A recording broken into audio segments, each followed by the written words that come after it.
Overnight, the president posted this: Iran really wants to make a deal. It would be a good one for the USA. Just sit back and relax. It will all work out well in the end. It always does. So we might as well break down the rather chaotic chain of events that took place in the Middle East today. And I think it stands as a prime example as to why I've argued in recent weeks it's good to not overreact to Iran news that we hear, whether that's for good or for bad, because it's the same exact cycle we witnessed today, where initially some bad news comes out that Iran is totally blowing up the peace. They're seizing the Strait of Hormuz, even in opening new fronts of the war. This is really bad.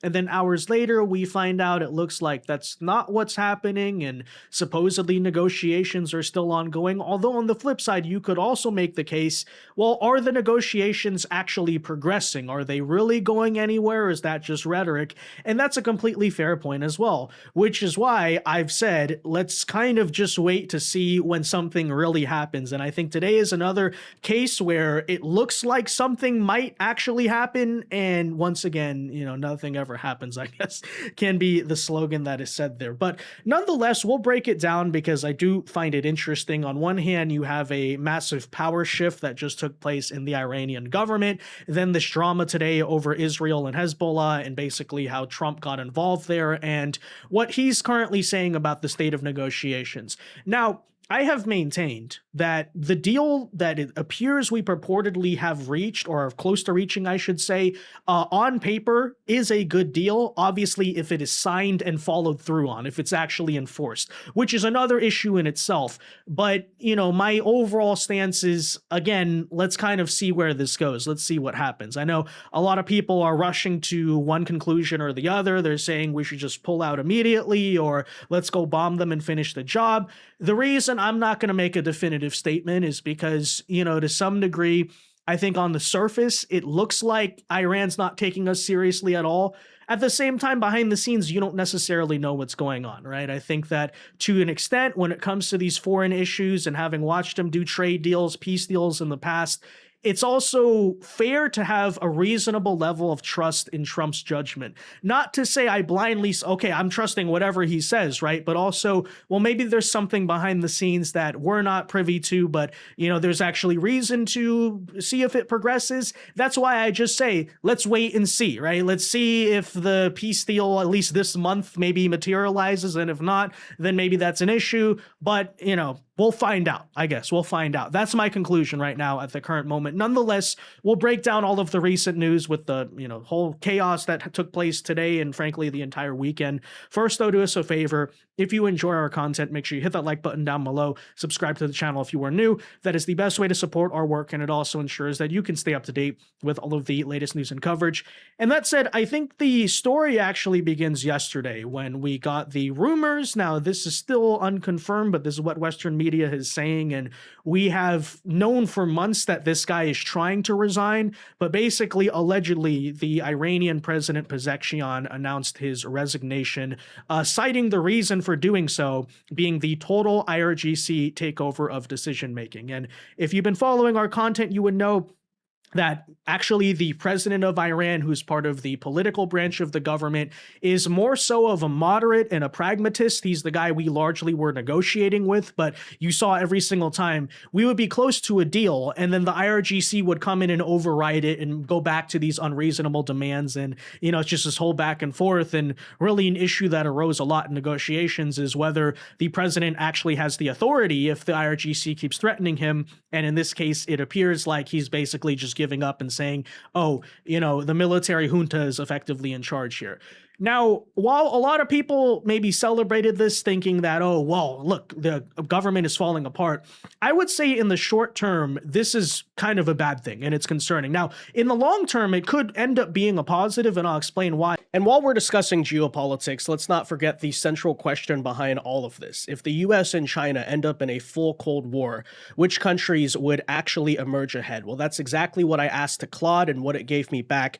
No analyst on TV could break down this clearly. We have sector winners, capital flow shifts, currency impact, 5-year outlook, all done in 90 seconds flat. And I do this for everything now. It's fun. Russia, Ukraine endgames, Middle East choke points, why BRICS keeps adding new members, why Africa is what superpowers are suddenly fighting over. Each one, analyst grade breakdown in minutes. Then I asked Claude to turn that research into a full presentation. Slides, charts, visuals. It built the entire deck itself. No design skills, no code. And that's just the start. People are now building live geopolitical dashboards as Claude artifacts, plugging in connectors that pull real-time data from the web, even AI agents that track world events on autopilot. And obviously, this has more implications for things like business, investing. It's not just necessarily about playing war games. You can use this for a lot of things. So if you want to learn how to do all of this properly, I know exactly where to send you. Our friends and sponsors today over at Outskill are running workshops this week on user cases and 10 plus other AI tools happening this weekend from 10 a.m. to 7 p.m. Eastern Time, and they now have just 1,000 free seats for a limited time. 10 million people across the world have already attended, and it's rated 4.9 out of 5 on Trustpilot. I would highly recommend you, if you're interested in this stuff, to check it out and take this workshop. In the workshop, you'll do deep research on Claude, build your own artifacts and dashboards, create full presentations using Claude, set up Claude connectors like Indeed to automate a job search, master 10 plus AI tools, build custom GPTs and agents, generate visuals and videos with AI, and at the end of it, be in a situation to automate your entire week. So if you're curious as to how to implement AI more into things like, say, business applications, your everyday routine, go check it out for yourself. And if you sign up now as a bonus, you will get 50 secret Claude codes that make it a superior tool for you, an AI prompt library, and a personalized AI toolkit builder, all for free. Best part is you get mentored by leaders from Microsoft, Google, Amazon, and NVIDIA, the experts, and what you learn in 2 days can change the next 2 years. Sign up now before they sell out. Link in the description, scan the QR, learn more down below for yourself. But in the short term, I think what it was inevitable to happen is that if the president is stepping down, and if that's true, the IRGC is going to have, maybe if they had 90% power before, they now have 100% power over the government. And so it didn't surprise me that about 24 hours after that news, we have Iran, suddenly becoming militaristic once again, or maybe they never stop, but you know what I mean by that. On the flip side, though, you could make the case in the long term that this could end up playing out as a positive. Why? Because if the political branch of the government is basically publicly admitting it doesn't exist, and, the Iran is a full military junta, which is basically what Pezeshkian to an extent is trying to do. He's trying to take the credibility away from this fake government that's really ran by the IRGC, but claims to have legitimacy, claim to have credibility, then that actually throws a major wrench in the long-term stability of Iran, I would argue, because in the short term, they're going to be more crazy. They're going to be more emboldened. But as I've suggested, I don't think that this regime long term is all that long for this world, because if you're, historically, just take a look at it, right? Have military juntas in recent memory lasted all that long, or do they usually act really crazy for a little bit and implode on themselves? Well, in that sense, I think you could actually argue that long term, this is sort of a sign that regime change will take place in Iran. So is it necessarily the end of the world? I don't know. But in the short term, objectively, this is a bad thing, because it's going to make it a lot harder to negotiate. It's throwing the government into turmoil. They're going to be a lot more militaristic. And that is partially, I would argue, why just 24 hours after this news that basically he's admitting, hey, IRGC right now is in full commands. We did get the news this morning that was making a bunch of headlines, right? Iran announced it was ending all negotiations with the U.S. and vowed to completely block the Strait of Hormuz. They also threatened to block the Bab el-Mandeb Strait, which is basically the one near Yemen where the Houthi rebels sometimes were harassing. So they said, oh, we're done with this, right? We're going to take everything over, blah, blah, blah, making all these idle threats. And the justification they gave is claiming that Israel was violating the ceasefire by carrying out strikes against Hezbollah in Lebanon. Now, of course, the thing is, obviously, that, this has been a kind of a confusion in the ceasefire since the beginning. But, on paper, I think not enough people, especially in the media, are asking the question, why does Iran consider that to be a ceasefire, right? Lebanon is a totally different country from Iran. Hezbollah formally is not a part of the Iranian military, but clearly you can see, it actually says something that, hey, the terror group that, many of the terror groups actually, not just Hezbollah, but Hamas, the Houthi rebels, all these entities that are causing issues around the Middle East are indeed extensions. Iran sees them themselves, right, as extensions of the Iranian military and the Iranian government, which totally undermines the idea that Iran is this peaceful, innocent country that's getting attacked for no reason. I've long pointed out, they are the ones who actually are in many cases causing the problems in the Middle East. But still, nonetheless, on the flip side, what I predicted probably would happen here is that Trump is going to step in and basically get Israel to stand down, which it appears as if is largely what happened. Take a listen. So getting some new comments from President Trump right now on Iran. He's at the White House. Just had a call with Israeli Prime Minister Benjamin Netanyahu. The president posting this moments ago, quote, I had a very productive call with Prime Minister Bibi Netanyahu of Israel, and there will be no troops going to Beirut, and any troops that are on their way have already been turned back. Likewise, through highly placed representatives, I had a very good call with Hezbollah, and they agreed that all shooting will stop, that Israel will not attack them, and they will not attack. President Trump also just spoke to NBC and indicated that even if Iran and U.S. negotiators stopped talking for a while, he did not think that that would mean that the U.S. would go back to dropping bombs right away.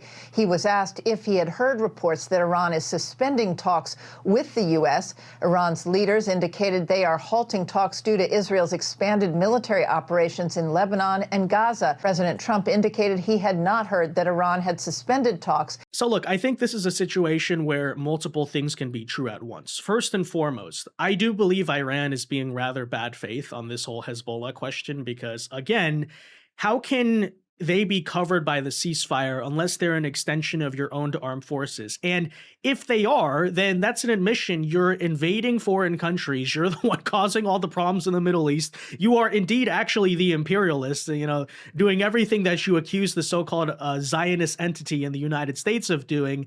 And that actually kind of exposes a lot of the pro-Iran arguments if Hezbollah is actually part of Iran.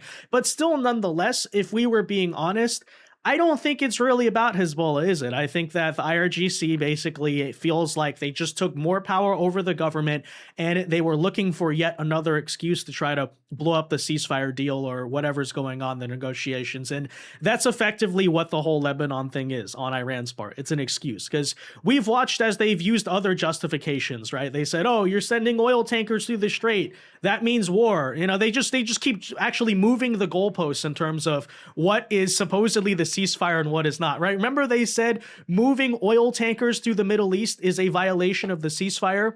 To which I say, do you understand what a ceasefire means? Like, where's the fire? What are you talking? That's not military conflict at all. But, that's so, again, I think that these people are being rather ridiculous on the Hezbollah point. But at the same time, from Trump's perspective, and part of the reason why now it's 2 times he's basically called Israel and told them to stand down, actually, and back off of Lebanon, is because, believe it or not, I know this is going to be a major shock to a lot of online crowds of the right wing, but Trump's not actually controlled by Israel. I know. This is now twice he's actually told Israel to stand down and basically forwarded an American interest over their interest. I know that's a shock, right? I thought he's bought by AIPAC. Thomas Massey told me a million times everything he does is on behalf of Israel. But no, in this case, right, it's just simply the reality that actually Hezbollah really is not that much of an American problem. It's more of a problem for Israel. And so what he's looking at is saying, look, our issue right now is Iran. We're trying to get this deal done.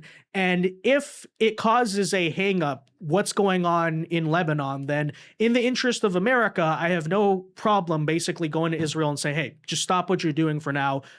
You're hurting our ability to make peace, and Hezbollah is not really our problem. Now, Israel probably, understandably, and Netanyahu, it appears, is not all that happy about it. As a matter of fact, it was allegedly reported today by Axios. Who knows if it's true, but Trump was actually pretty heated at Netanyahu for going into Lebanon. Once again, basically the conversation went along the lines of, you're the only reason, I'm the only reason you're not in jail, referring to the domestic issues right now in Israel with all of Netanyahu's personal scandals. He called Netanyahu effing crazy. If this is to be believed, I don't know if it's true, right? This is a media report, but it does definitely appear that, yeah, Trump basically overrode Netanyahu here in this case, which I will repeat, does undermine the argument there that he is controlled.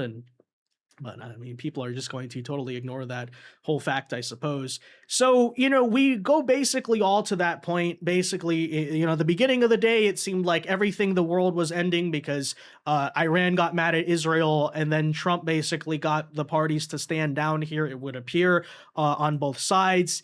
And that coincided too, by the way. Today, apparently, the U.S. had to launch more strikes against Iran due to the fact that Iran basically shot down our drones and was messing with us once again in the Strait. And so we carried out more self-defensive actions. Take a listen to those details. These strikes went after Iranian radar systems and command and control sites for drones in Gorak, Iran, along the coast and on Keshem Island. CENTCOM described the action as defensive in nature to prevent Iran from attacking international shipping lanes, and after Iran shot down a $4 million U.S. drone. The Iranians responded by targeting Kuwait with drones and missiles early this morning. Overnight, President Trump posted to Truth Social saying, in part, Iran really wants to make a deal, and it will be a good one for the USA and those that are with us. Yeah, well, this is the most broken ceasefire in history, worst ceasefire of all time, right? But from where we're standing, it appears that once again, this morning, things looked like they were flaring up again, and overall big picture, they largely seem to have calmed themselves down. So Trump, first of all, ordered Israel to stand down in Lebanon. Israel complied, which I will repeat, seems to show who's really the number one and the number two in this relationship. But, supposedly, Trump, the guy who famously is very hard to control even by his own advisors. No, totally, right? He's controlled by Israel. That's why he told them to stop attacking Hezbollah and even agreed to the ceasefire and tried to negotiate in the first place, which Netanyahu does not want. Yeah, 100%, right? But so that's happening on one front. Now, simultaneously, Trump has suggested throughout the day that the peace talks have not really gone anywhere. He said the following: talks are continuing at a rapid pace with the Islamic Republic of Iran. Thank you for your attention to this matter.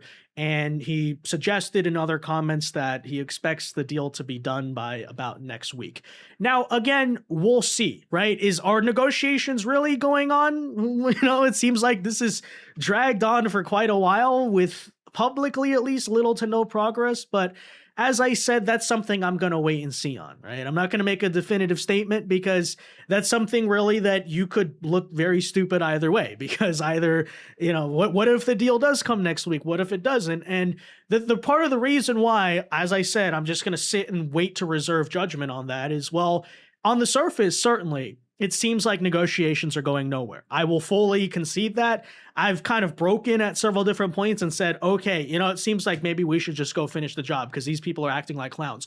At the same time, on the flip side, it's worth noting that there's been many times throughout Trump's track record of dealing with foreign countries that have gone like this, right? You think about Liberation Day, the trade deals, heck, how long did the Abraham Accords take to negotiate? Sometimes this stuff just does take time. And, there have seemed to be periods where, especially think about those trade deals, right? A lot of people said, oh, Trump is bluffing. There is no deal. Look how he keeps extending the tariff deadline. Remember that stuff that all happened last year? And then what happened? We did end up getting a lot of trade agreements with the EU, with UK, many of our trading partners. So, in the end, it turns out, yeah, he was extending. He kept on, maybe delaying a little bit the full consequences. Now with Iran, it's going back to war. Back last year, it was the retaliatory tariffs he's going to raise. But in the end, a lot of that stuff still did materialize, even at times where it seemed like nothing was happening and he was just lying. So that's why I've just said, let's see what happens, okay? I'm going to repeat, if the deal that we discussed last week ends up being the deal and it is fully enacted, that's actually a huge win for the United States. That's a big if, however, obviously, okay? And I've learned, many times enough not to trust Iran until, we see that materialize in action for sure. But we'll find out, I guess. That's why I've said just don't overreact, okay? I know that's hard. I know that a lot of people want something to happen, but, you know, we've said until something really does happen, which I would even argue today, nothing really in the end actually happened. You know, it's just hard to find out, right? So to an extent, I'm going to cautiously trust Trump's judgment, I guess, is my take on it. So, you know, a lot of people want him to walk away from negotiations already. I'm going to say, well, you know, he's the one actually in the room. He's the one actually talking to them in his White House, obviously. So let's see if it's going anywhere, right? And if it does work out, then he's going to look like a genius. If it doesn't, then, you know, we wasted a bunch of time, and who knows what in the end the solution is. Probably you just have to sadly get dragged deeper into the conflict. But obviously, you know, Trump did vow this was not going to be a forever war. It was going to be resolved in the end, you know, fairly quickly, which I don't know if at this point you could even say it's quick, but we'll see if he comes through. That's just the way I'm going to put it at the current moment. So, but that is where it currently stands. Let's also not forget, many times Iran has had a long track record of trying to save face at the same time. So that's something also to consider. You know, they like to look strong, whether that was with the Soleimani strikes, with Midnight Hammer. You may remember they claimed they shot missiles back at us and destroyed our bases, and in reality, they missed on purpose. But what was that about? To look strong in front of their own people. Everything you saw today, heck, even the grandstanding in the negotiations and the constant back and forth, you don't know secretly, right? If that's really a strategy to make themselves look strong, when in reality, that's not the type of deal they're going to sign. That's why I'm just saying, let's see what happens, okay? Let's see what happens. And you know, let's see it throughout this month, I guess. This is now June. You would think if a peace deal is going to come, it's got to come in the next few weeks. Let's see if that comes through, and then, you know, I'll make a more definitive judgment after that. But for now, guys, those are my current thoughts. I know I didn't give you a very strong conclusion, but I don't really have a strong conclusion at the moment. Let's find out how this goes. All right, that said, let me know your thoughts. Be sure to leave a like on this video, subscribe to the channel if you are new, and until next time, God bless and peace.